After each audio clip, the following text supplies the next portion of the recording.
What's your initial reaction, guys, to the news that Gattuso lost his job? We said it was mutual consent, but it was kind of only going to go this way, and it was a pretty poor run as the head coach of the national team, wasn't it?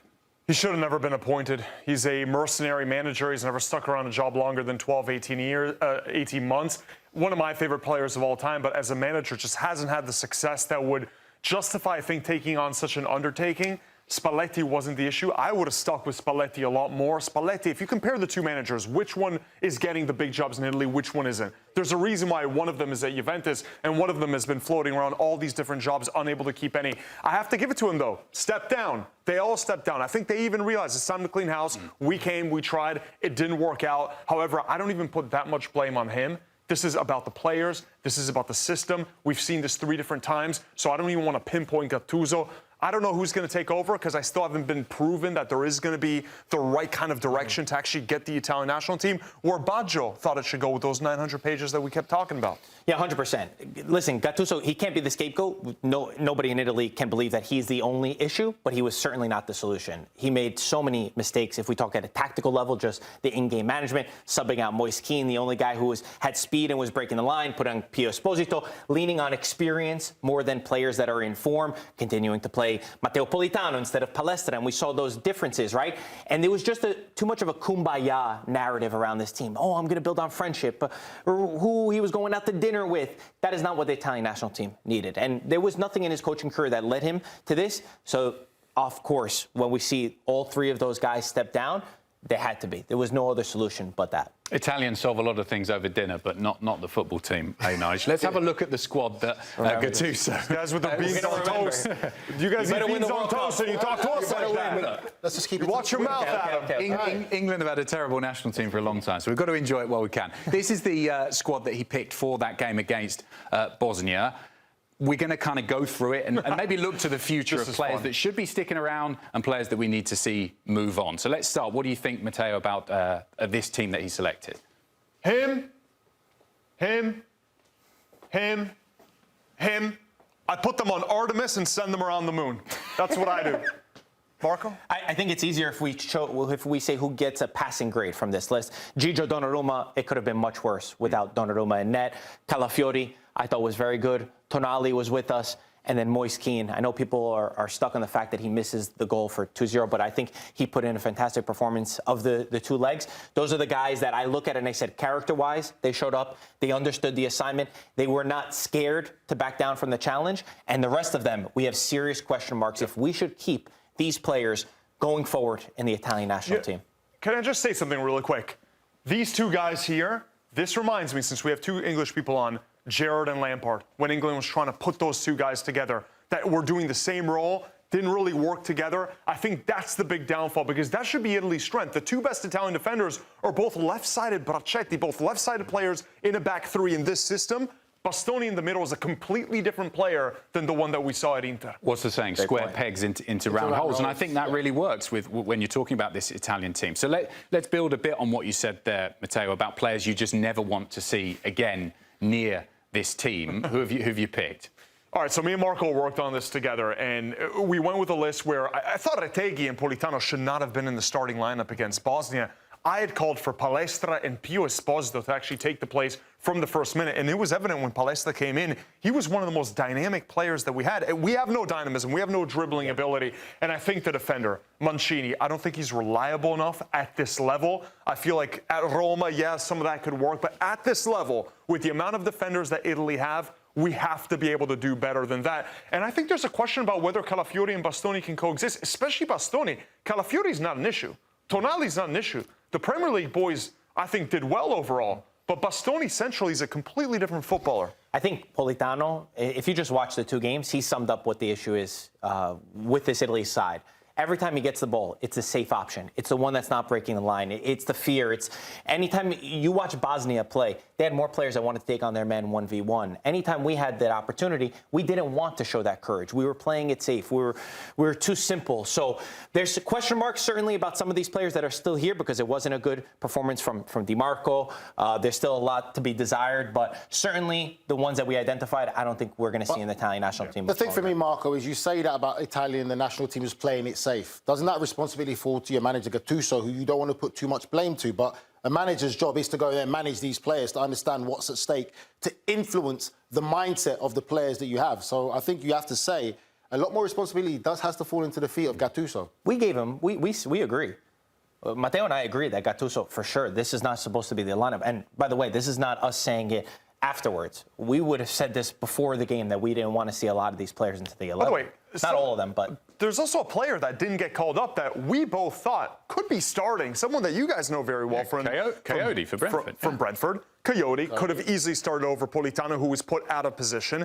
So there was so many decisions that I think made absolutely no sense. Italy had more pace. They had more dribbling ability. They had more youth. They had players that could actually be good in a central defensive role, but they weren't put in there. I know you probably want to get rid of them all, but you can't. You've got to have 11 players on the pitch. I know you thought about it. So what about the players that you want to keep, that you have got some ability in there that you can build a team around? Go for it. Yeah, I mean, Donnarumma, it's without saying, unfortunately, it'd be 31 is the youngest he could be to play in a World Cup. As long as he's healthy, he will be the goalkeeper for our national team. I mentioned a lot of these guys. I guess I'll touch on the last two because I focused a lot. Francesco Pio Esposito, I know he misses the penalty kick, but he's 20 years old. I think that he was not put in the best position to succeed. He's thrown into this game where he's isolated. That's not his match. We were a man down. He should have started the second game alongside Moise Kean because when they came in together against Northern Ireland, they worked really well. And then Marco Palestra. He is exactly what we want as Italian fans. A youngster that has desire, a youngster that's in form, and somebody that was not scared to make mistakes and had a little bit of speed. This team lacks so much speed, pace, dynamism. At least Palestra has that. Nigel, let me ask you this. You were a leader at West Ham, right? You were someone that I'm sure the youngsters could turn to for some advice. When you saw Francesco Pio Esposito just turn 20, step up as the first penalty taker, doesn't that scream of a lack of leadership? How is there not a senior player stepping up? Pio Esposito was terrified when he walked up there. I thought right away, he's going to sky it. He skied it. Yeah, but that also comes from the manager. If a manager is in charge and in control of this situation, he would dictate who goes first. That's not just done coincidentally. They have the list that the managers and the coaches go through, who's number one, who's number two, and that's something as coaches you would speak about. We can't let a 20-year-old go first. In this game of this magnitude of what's at stake, no, he cannot go first. You go for your more senior penalty taker or someone that you know will definitely get the job done first and say, right, the senior player steps up first or the captain steps up first to start that confidence going. You don't let a 20-year-old go through, and that all comes from leadership. I'd have to push back DiMarco for me. I think DiMarco should be a player that you guys keep. I think he's a quality player who's just not being used good. And I know sometimes you think that, OK, he didn't turn up in this game. You don't become a bad player overnight.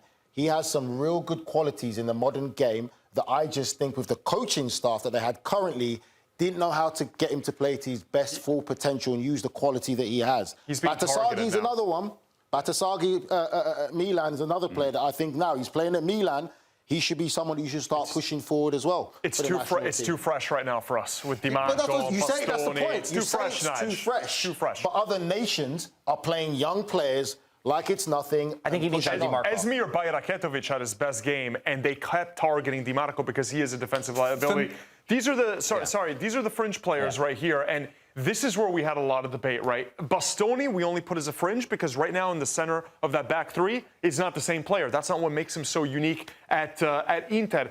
Cambiaso, I'm not sure he's at the quality. These are all guys that are fine coming off the bench. I don't think Locatelli, even though he's been good in the last few months for Juventus, is this really the best we can do in that deep-lying position? Pizzilli, we have questions of. He's young, but he's definitely one for the future as well. And then Barella. Barella's been on an involution. He's been on a downward spiral, I think, for the last 18 months, Marco. We haven't seen the same player that was under Conte at Inter. 100%. I think, just to clarify, this is a list of which will be dependent on who's in form, who becomes the coach of the Italian national team, and what formation will the coach of the Italian national team play. So that's why these are just the guys that didn't give us the certainties or the guarantees after this, not to say that they will never be part of the Italian national team again.